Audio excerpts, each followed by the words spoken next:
be a good talker. Hello guys, welcome to Yundel channel. And today, another share, another thoughts. Again, probably we are not aware about it. How can we be a good talker? Have you ever think it? How to be a good talker? Guys, again, this is just my share from my own reading and from my life experiences. But really, how to be a good talker, I am not thinking about it at all. But it is really very important to acknowledge it. To be a good talker to your family, to be a good talker to your friends, to be a good talker in the public or even at your work. So it is very important, guys, that we are aware all the time how can we be a good talker. So guys, I welcome you all in here in Yundel channel. Thank you so much for dropping here and listening about the sharing of thoughts from my reading today. How can we be a good talker? To be a good talker, we must know how to communicate well with ourselves and others. We must start with some fundamentals, things we have to practice and aware about it. We must learn to listen to the words we use. We must learn to listen to the words of others speak. We must learn how to speak consciously, concisely, and clearly. We must regard silence as a part of speech, and most of all, we must practice daily mindful meditation. To be a good talker, we must be a good listener. Be aware that listening is a very difficult skill. Few master it. Few people master the skills of listening because we are all eager to talk about something, because we want to satisfy ourselves, to express our feelings and emotions. So be aware. Do not be thinking about what you're going to say while they are talking. We must learn to speak more slowly. We must take our time when we are talking. Have you ever noticed me, guys? When I talk in my blogs, I talk slowly, one word at a time when I am blogging, so that people can understand what I am saying. We must train ourselves to speak and talk better by knowing our audience or the person we are talking to. In talking in public, guys, we must organize our material in the most effective manner to attend our purpose. We must watch for feedback and adapt to it. We must let our personality come through to it. We must use humor, tell stories, and use effective language. We must understand that talking is very powerful.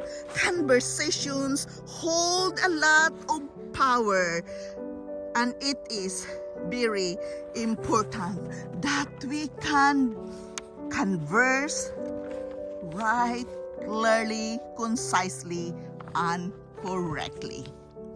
Conversations makes our intentions clear, establish bonds between us and others, and make our communication better, or break the first impression when we meet someone new. It is really very powerful. The words we choose to use and how we choose to use them, we can make sense. You are smart, smartful person. And probably, if you don't use the right words in conversation, probably you look foolish. Or maybe you look warm, distant, bold, or even shy, or anything in between. We must be mindful every time we enter a new conversation by listening more than we talk. We need to listen more than we talk. We must not interject their experiences. We must admit what we don't know. Yes, be attentive and accept it. If you don't know anything when you are conversing into something, accept it and ask questions. We must read a lot and, look for hint, look for clues if you are going to converse with other new people. It is very important that we must let go some of the details. Just be a good listener, and by that we become a good talker. Really, guys, the key to practice here, to be a good talker, you must practice a good skills in listening. Listening is very important. Be a good listener. If you want to be a good speaker, if you want to be a good talker, then listen a lot. Keep quiet and listen what the other people have to say. Hold your mouth and shut so you can get the whole point.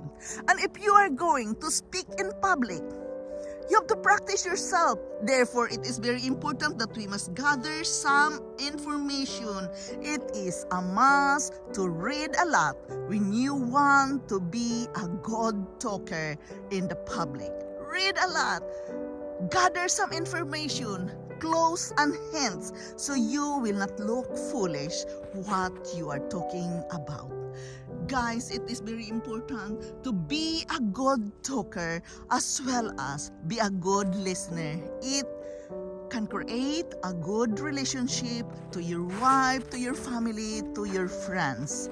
Be a good listener, because if you are a good listener, then it is easier for you to talk. When your time is in to talk, you are in a good shape to forming the words, what you have to say, and the people are willing to listen to you. Why? Because you respect them by being a good listener to them, what they have to say. So therefore, it is very important to master the skills of listening. Be a good listener when you want to be a good talker. Again, practice makes a man perfect.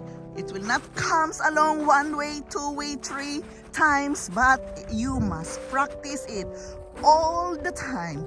Be a good listener. How can we be a good talker, guys? There you are. Simple thing to do.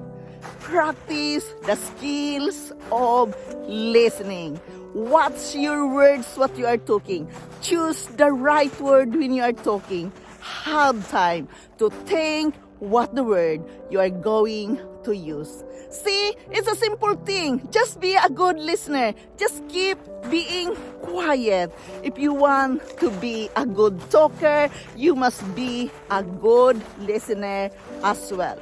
Practice again and again the skills of listening.